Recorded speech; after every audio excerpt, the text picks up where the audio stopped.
Hello అండి. Hello అండి. AP ఎన్నికల ముఖ చిత్రం కొంచెం చివరి స్థాయికి వచ్చేసింది. అవునండి. భయంకరమైన యుద్ధంలాగా జరుగుతుంది. అవును. ఏ సర్వే చూసినా నేషనల్ సర్వే కానీ లోకల్ సర్వే కానీ అన్నీ కూడా తెలుగుదేశం ప్రపంచనాన్ని చెప్తున్నాయి. అవునండి. చంద్రబాబు నాయుడు గారు సీఎం అవటం పక్క మెజార్టీలు కూడా భారీ మెజార్టీలు అని చెప్తున్నారు తెలుగుదేశం నాయకులకి. అవును. సో ఇటువంటి పరిస్థితుల్లో నిన్న చిరంజీవి గారు మెగా స్టార్ అవును ఆయన తన ఇంట్లో నుంచి ఒక వీడియో రిలీజ్ చేశారు. ఒక పక్కనేమో సీఎం రమేష్ గారు, ఒక పక్కనేమో పంచకల్ రమేష్ గారు, అంటే ఒకళ్ళు బీజేపీ క్యాండిడేట్, ఒకళ్ళేమో జనసేన క్యాండిడేట్. ఇద్దరిని కూర్చోబెట్టుకుని ఆయన మాట్లాడింది ఏంటంటే కూటమికే మీరు సపోర్ట్ చేయండి, ప్రజలకు సందేశం ఇచ్చారు. కూటమికి సపోర్ట్ చేయండి, మంచి నాయకుడు రాష్ట్రానికి కావాలి, మంచి నాయకుడిని ఎన్నుకోండి అని చెప్పి సందేశం ఇచ్చారు. ఈ సంఘటనకి చూస్తుంటే పాత సంఘటన ఒకటి గుర్తుకొస్తుంది. చిరంజీవి గారిని జగన్మోహన్ రెడ్డి గారు అవమానించిన రోజు, అవమానించిన తీరు. జగన్మోహన్ రెడ్డి గారితో మాట్లాడతాక వాళ్ళ ఇంటికి వెళ్తే రోడ్డు మీదే గేటు దగ్గర కారు ఆపేసి 1/2 కిలోమీటర్ వరకు లోపలికి నడుచుకెళ్ళమని చెప్పటం. లోపల చిరంజీవి గారు నమస్కారం చెప్పినా కూడా కనీసం ప్రతి నమస్కారం చేయకపోవటం జగన్మోహన్ రెడ్డి. అది కాకుండా ఆయన నుంచోబెట్టి జగన్మోహన్ రెడ్డి గారు కూర్చొని ఆయనతో మాట్లాడటం. ఆ తర్వాత చాలా మెగా అభిమానుల్ని అవమానించడం, మెగా కుటుంబాన్ని అవమానించడం, వాళ్ళ మెగా కుటుంబీకుల సినిమాలు ఏమైనా వస్తే టికెట్ల రేట్ల విషయంలో హింసించడం, ఇవన్నీ చేస్తున్నారు ముఖ్యమంత్రి గారు.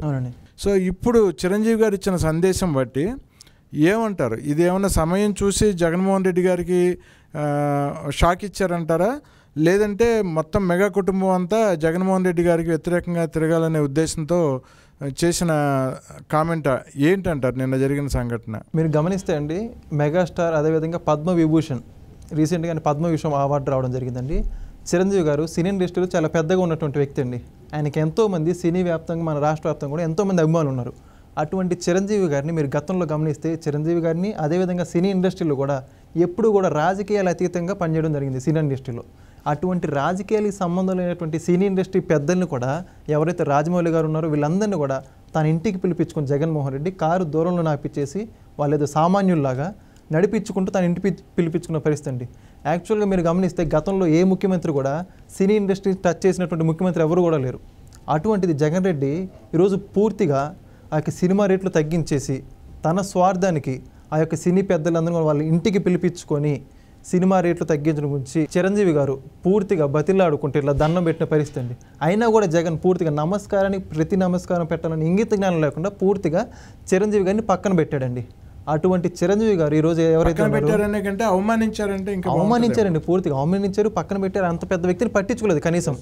అటువంటి వ్యక్తి ఈరోజు ఎవరైతే ఉన్నారో చిరంజీవి గారు సీఎం రమేష్ గారిని అదేవిధంగా పంచకల రమేష్ గారిని పక్కన పెట్టుకుని రాష్ట్రం అభివృద్ధి చెందాలి, ఈ సమయంలో రాష్ట్రం ఎంతో వెనుకబడిపోయింది, ఇటువంటి సమయంలో మంచి నాయకుని ఎన్నుకోవాలి, కాబట్టి ప్రజలంతా కూడా ఎన్డీఏకి మద్దతు ఉండని బహిరంగంగా చెప్పిన పరిస్థితి అండి.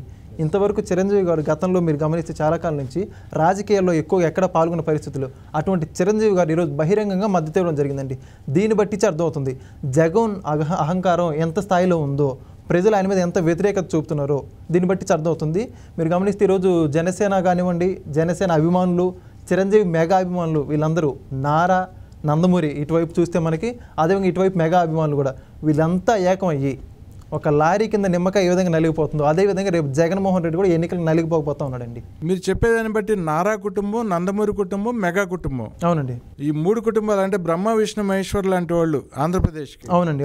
ఈ 3 కుటుంబాలు కలిపి చరిత్రగతిని మార్చబోతున్నాయి అంటారు రాబోయే ఎన్నికలు. పూర్తిగా అండి మన రాష్ట్రంలో పూర్తిగా 2 కుటుంబాలకే చాలా పెద్దగా అభిమానులు ఉన్న పరిస్థితి అండి. ఇటువంటి పెద్ద కుటుంబాలు ఏవైతే వీళ్ళు ఎటువైపు ఉంటే దాదాపు రాష్ట్ర రాజకీయాలు కూడా అటే ఉండే పరిస్థితి అండి. అటువంటిది ఈరోజు వీళ్ళంతా ఏకమయ్యి ఒక్కటిగా ఏర్పడి ఈరోజు జగన్మోహన్ రెడ్డిని గద్దె దింపాలి అన్న ఒక ముఖ్య ఉద్దేశంతో పనిచేస్తున్నారండి.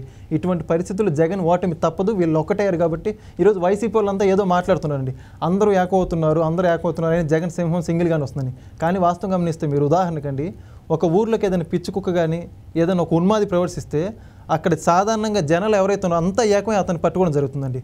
దాని అర్థం వాళ్ళకి బలం లేదని కాదండి, ఆ ఉన్మాది కానివ్వండి ఆ పిచ్చి కుక్క ఏదైతే ఉందో అది తప్పించుకుంటే ఆ సమాజానికి ఎంతో కీడు జరుగుతుంది. కాబట్టి పారిపోకుండా ఎక్కడ కూడా ఛాన్స్ ఇవ్వకూడదన్న ఉద్దేశంతో కూడా అందరూ ఏకవడం జరుగుతుందండి. ఇంతమంది ఏకమవుతున్నారంటే మీరు గమనించుకోవచ్చండి, మునిగిపోయే పడవ వైఎస్ఆర్సీపీ కాంగ్రెస్ పార్టీ.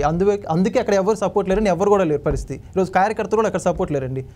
దాదాపు అందరు నాయకులు కూడా ఎన్డీఏ కూటమి వైపు రావడం జరుగుతుంది. మునిగిపోయే పడవలో ఎవరు ఉండరండి, కూటమిదే గెలుపని అర్థమవుతుంది దీన్ని బట్టి మనకి. ఈయన అహంకారంతో, జగన్మోహన్ రెడ్డి గారి అహంకారంతో, స్వ అహంకారం అంటారు, అంటే సొంత అహంకారం, దాంతో ఇటువంటి పరిస్థితి తెచ్చుకున్నారంటారు ఆయన. పూర్తిగా ఆయన అహంకారం ఆయనకు సాక్ష్యం అండి. ఇంతవరకు గడిచిన కాలంలో కుటుంబ సభ్యుల పట్ల కానివ్వండి, సామాన్యుల పట్ల, కార్యకర్తల పట్ల, ఎంతో మంది పట్ల ప్రజల అహంకార ధోరణితో పూర్తిగా స్వార్థపూర్వమైన రాజకీయాలకి ఈయన పెట్టింది పేరండి.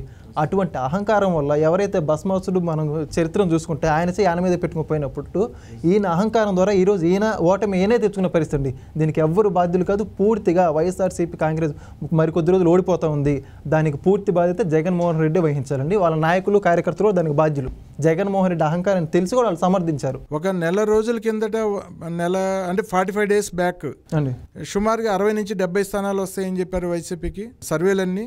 ఆ తర్వాత 40 నుంచి 50 స్థానాలని చెప్పారు. ఇప్పుడు రీసెంట్గా 20 నుంచి 30 స్థానాలని చెప్పి వస్తుంది అన్ని సర్వేల్లో కూడా, నేషనల్ సర్వేస్లో కూడా. అవునండి. సో ఏంటి ఈ రాబోయే రోజుల్లో ఇంకా ఇది పరిస్థితి ఇంకా దిగజారిపోవచ్చు అంటారా వైసీపీ పరిస్థితి? పూర్తిగా అండి ఇది 100% వాస్తవం చెప్పుకోవచ్చు. ఎందుకంటే రోజు రోజుకి జగన్మోహన్ రెడ్డి వాళ్ళ నాయకులు కానివ్వండి, ఎవరైతే టికెట్లు తీసుకున్న అభ్యర్థులు కానివ్వండి, వాళ్ళు చేస్తున్నటువంటి దుర్మార్గపు రాజకీయాలు, నీచపు దిగజారుడు రాజకీయాలు యొక్క మనం గతంలో చూస్తే కోడికత్తి కానివ్వండి, ఇలా దిగజారు రాజకీయాలు ప్రజలు కూడా ఈరోజు చీకొట్టే పరిస్థితి అండి. ఇంత నీచుడా ఈ యొక్క ముఖ్యమంత్రి, ఇటువంటి ముఖ్యమంత్రిని మనం ఎందుకుందని ఈరోజు చాలా బాధపడుతున్నాను ప్రజలందరూ కూడా.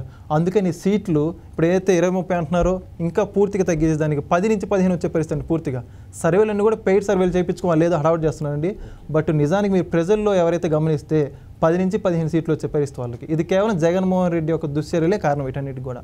ఓకే అండి, రాబోయే 15-20 రోజుల్లో రాబోతున్న ఎన్నికల్లో రాష్ట్రానికి మంచి జరగాలని ప్రజలు సరైన నిర్ణయం తీసుకుంటారని చెప్పి ఆశిద్దాం. మంచిది, థ్యాంక్ యూ.